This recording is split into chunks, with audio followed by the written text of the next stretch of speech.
పెద్దపల్లి జిల్లా ఓదీల మండల కేంద్రంలోని ఓ ఫంక్షన్ హాల్లో ఓదీల మండలంలోని పలు గ్రామాలకు చెందిన నూతన రేషన్ కార్డులు 235 మంది లబ్ధిదారులు మరియు 27,03,132 రూపాయలు కళ్యాణ లక్ష్మి షాదీ ముబారక్ చెక్కులు మరియు 52 మంది లబ్ధిదారులకు 19,70,500 రూపాయల విలువ గల సీఎం రిలీఫ్ ఫండ్ చెక్కులను స్థానిక నాయకులతో కలిసి అందజేసిన పెద్దపల్లి ఎమ్మెల్యే చింతకుంట విజయ రమణారావు. ముందుగా జీలకుంట గ్రామంలో సీసీ రోడ్ల నిర్మాణానికి 10 లక్షల రూపాయలతో శంకుస్థాపన చేసిన ఎమ్మెల్యే విజయ రమణారావు. ఈ సందర్భంగా ఎమ్మెల్యే విజయ రమణారావు మాట్లాడుతూ ఎన్నికల ముందు ఇచ్చిన మాట ప్రకారం రేషన్ కార్డులను అందజేసినట్లు తెలిపారు. రేషన్ కార్డు ద్వారా పంపిణీ చేసే బియ్యంపై పేద కుటుంబాలు ఆధారపడి ఉన్నాయని, వారికి బీఆర్ఎస్ ప్రభుత్వం అన్యాయం చేసిందన్నారు. తెల్ల రేషన్ కార్డు ఉన్న పేదలకు సన్న బియ్యం ఇచ్చిన ఘనత కాంగ్రెస్ ప్రభుత్వానిదని గుర్తు చేశారు. పెద్దపల్లి జిల్లా ఓదీల మండల కేంద్రంలో శరవేగంగా అభివృద్ధి పనులు జరుగుతున్నాయి. రైతులు పండించిన ధాన్యం అకాల వర్షాలతో తడిసినప్పటికీ ఒక గింజ కటింగ్ లేకుండా కొనుగోలు చేసి 48 గంటల్లో రైతు ఖాతాల్లో జమ చేశామని, సన్నాలకు 500 రూపాయలు బోనస్ ఇచ్చాం. అలాగే 9 రోజుల్లోనే రైతన్నల ఖాతాల్లో 9,000 కోట్ల రూపాయలను రైతు భరోసా ద్వారా పెట్టుబడి సాయాన్ని అందించామని తెలిపారు. బీఆర్ఎస్ హయాంలో ప్రజలను నమ్మించి మోసం చేశారని ఆరోపించారు. కాంగ్రెస్ ప్రభుత్వం రైతన్న ఖాతాల్లో రైతు భరోసా కింద పెట్టుబడి సాయాన్ని జమ చేసిందని అన్నారు.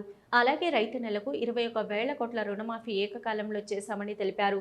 దేశంలో ఎక్కడా లేని విధంగా పేదలకు రేషన్ ద్వారా సన్న బియ్యం పంపిణీ చేస్తున్నామని, సన్న వడ్లకు ప్రభుత్వం 500 రూపాయలు బోనస్ ఇస్తుందని, గతం కంటే ఎక్కువగా పెట్టుబడి సాయం కింద రైతు భరోసా 12,000 రూపాయలు ఎకరానికి అందిస్తున్నామని తెలిపారు. మహిళలకు ఆర్టీసీ బస్సులలో ఉచిత ప్రయాణం, ఆరోగ్యశ్రీ పరిధి 10 లక్షలకు పెంపు, 200 యూనిట్ల ఉచిత విద్యుత్, 500 రూపాయలకు గ్యాస్ సిలిండర్, సన్న రకం బియ్యం సరఫరా వంటి అనేక సంక్షేమ పథకాలను అమలు చేస్తున్నామని తెలిపారు. అర్హులైన ప్రతి ఒక్కరికి ఇందిరమ్మ ఇండ్లు ఇచ్చి తీర్తామని హామీ ఇచ్చారు.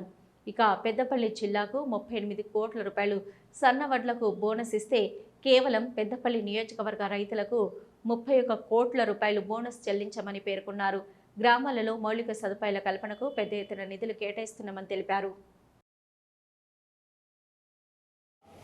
మా ఓదీల మండల ప్రజల విజ్ఞప్తి ఏంటంటే, ఇంకెవరైనా ఊరికి 4, 3, 2, 5, 10 ఎక్కడైనా ఏదైనా కారణాలతో కార్డు మిస్ అయితే మీరు మళ్ళీ మీ సేవ ద్వారా కానీ ఎంఆర్ఓ కార్యాలయంలో కానీ మీరు దరఖాస్తు పెట్టుకుంటే పరిశీలించి ఆ కార్డుని కూడా తిరిగి మళ్ళీ ఇచ్చే ప్రయత్నం చేద్దాం. కానీ మీరు ఇంకా ఇది అయిపోలే, ముగిసిపోలే. ఇప్పటికే 10 ఏళ్ళు మీరు కాళ్ళ చెప్పులు అడిగేటట్టు ప్రతి ఆఫీసులో మీ సేవ సెంటర్ల ద్వారా కానీ, అప్పుడున్న కలెక్టర్ ఆఫీసులో కానీ, అప్పుడున్నటువంటి ప్రజాప్రతినిధులకు కానీ ఎంఆర్ఓ కార్యాలయం చుట్టూ తిరిగి మీరంతా కూడా అలసిపోయారు. కానీ కార్డు వచ్చిందంటే కార్డు రాలేదు. ఒక ఇంట్లో 2 కొడుకులు ఉంటే 7 నెలల కింద 2 పెళ్లిళ్ళు అయితే ఆ కొడుకులది కార్డుల పాత కార్డుల పేర్లు ఉన్నాయి. కానీ ఆ ఇంటికి వచ్చిన కోడళ్ళకి కానీ, ఆ మనవరాళ్ళకి కానీ ఇవాళ గత 10-11 ఏళ్ళ చల్లి వాళ్ళ పేర్లు